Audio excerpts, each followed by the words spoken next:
Welcome to my views on News Tuesday's first video. Two main news stories which I want to share with you in this video. Firstly, it seems that Tigray People's Liberation Front has launched a new narrative about the peace agreement which it signed a few days ago on Wednesday in South Africa. The new narrative is being adopted by the TPLF to sell the peace agreement because it is obviously difficult for TPLF to present this agreement as a victory or even as a face saving to Tigrayans, to Tigrayan diaspora community. We'll have a look at this new narrative launched within the last 24-48 hours. Secondly, viewers, now when Tigray fight is going to surrender their weapons, especially heavy weapons, what about other armed groups which were working in collaboration with Tigray fighters? Agew Liberation Front, ALF, is releasing videos, pictures. So what is going to be the future of these groups? Firstly, viewers, TPLF signed the peace agreement on Wednesday. Since then, TPLF is under fire. Diaspora, Tigrayan opposition parties, some elements in the TPLF, they are strongly opposing the peace agreement, not because they are against peace, but they are mainly opposing it because they are against the clause related to disarming of Tigray fighters. It is definitely difficult for TPLF to sell this peace agreement. Now, a new narrative is being adopted by the TPLF to make this agreement seem acceptable for Tigrayans. In the previous video, a few hours ago, I reported that TPLF leadership was contacting activists, social media influencers, news outlets. The purpose was to tone down their opposition from these elements to the peace agreement. Getachew himself contacted several, and we are now seeing a slight shift in the positions taken by diaspora community by some Tigrayan activists. Meanwhile, a new narrative has been launched by the TPLF about the peace agreement. The new narrative is that Eritrea is opposed to this peace agreement. Eritrea is not supporting the peace agreement. That Ethiopian government is also concerned about territorial integrity's violation by Eritrea. Ethiopian territorial integrity's violation by Eritrea. Some clips of Ridwan Hussein are being shared. If you remember, 2 days ago I did a video about Ridwan Hussein's press briefing when he briefed diplomats in Addis Ababa. And there he spoke about violation of Ethiopian airspace, Ethiopian borders by third parties. And Ridwan Hussein's statement is being shared as evidence that Ethiopian government was tolerating Eritrea, and now Ethiopian government is criticizing Eritrea for violating Ethiopian territorial integrity, and that Eritrea is opposed to the peace agreement. That is why Tigrayan should support the peace agreement. Firstly, Ridwan Hussein's clips, his talk is being presented out of the context. His talk can be taken to accuse Eritrea, Sudan, Western powers, US. Anyone can be accused on the basis of Ridwan's talk. So he did not specifically mention any one party, firstly. Secondly, Eritrea is not opposing this peace agreement. I have been saying that since Wednesday. Eritrea is fully satisfied with the peace agreement.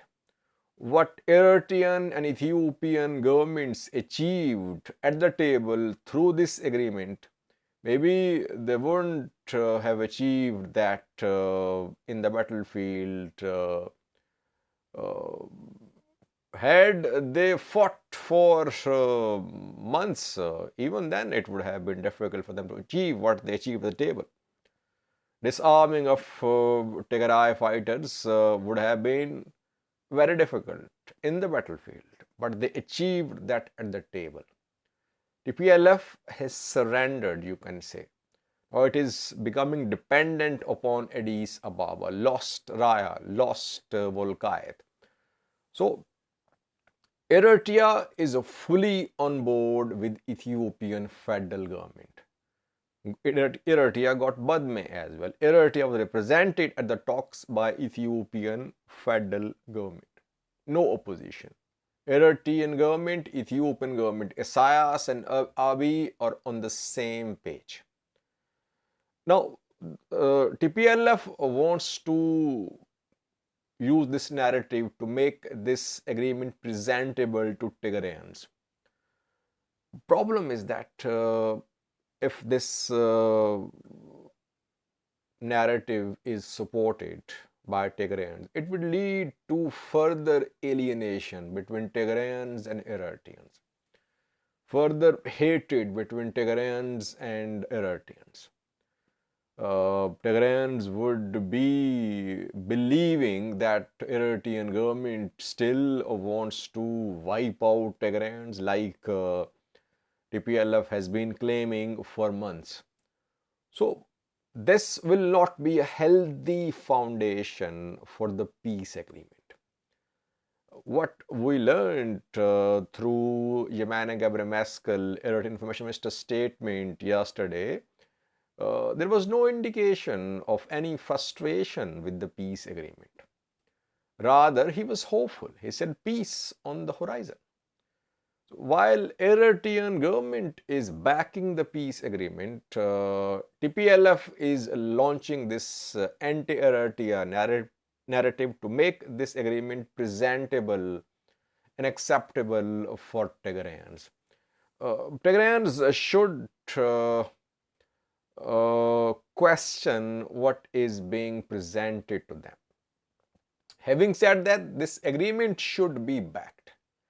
Agreement should hold, but on the basis of this agreement, false narratives should not be launched. And let's hope, let's pray that some sort of reconciliation starts between Tigray and Eritrea. There could be similar agreement between TPLF and Eritrean government as well. How long will this hatred go on? Their diaspora, their governments, their politicians, they are at loggerheads for years. It should be ended now. And the peace agreement should serve as a foundation for relations improvement between Eritrea and TPLF. Secondly, viewers, now when TPLF has signed a peace agreement with Ethiopian federal government, what about the armed groups which TPLF was backing, especially Agew Liberation Front? We are seeing some pictures, videos from ALF. ALF fighters are claiming that they'll continue their armed resistance. ALF was mainly TDF. Tigray forces were recruiting, arming, training Agew Liberation Front fighters. And they were mainly operating in Wog Hemra, maybe in parts of North Wallo, mainly in Wog Hemra. These groups should have been part of talks in South Africa. It did not happen. TPLF made a solo flight. It did not take opposition parties of Tigray on board. No party was taken on board by TPLF, just TPLF and TDF. they signed the peace agreement in South Africa. Now, these groups, which were being backed by Tigray fighters, must not be ignored. For lasting peace in Ethiopia, now there must be reconciliation between these small groups and Ethiopian federal government.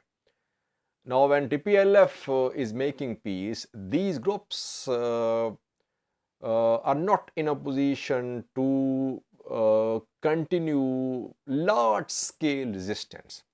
It is time to engage them for disarming, for reconciliation. Agos, Kemans as well, thousands of Kemans are in Sudan who fled Amhara region of Ethiopia.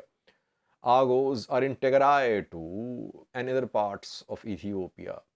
So it is the time, this is the right time for some sort of engagement between other armed opposition groups and Ethiopian federal government. Maybe OLA as well. Though OLA and government talks is another topic which we'll discuss in some separate videos. But the groups which had close links with TPLF operating in Tigray, Amhara border areas must not be ignored.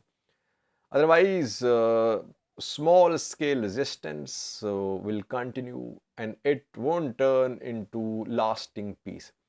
This is the time for the Amhara region as well to do some homework for lasting peace. Yes, Amhara region has got Volkayet and Raya under its control.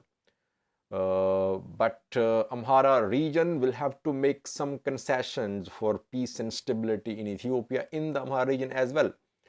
Otherwise, these disputes will lead to continuation of frictions in Amhara region and between Amhara region and neighboring regions. Thank you for watching.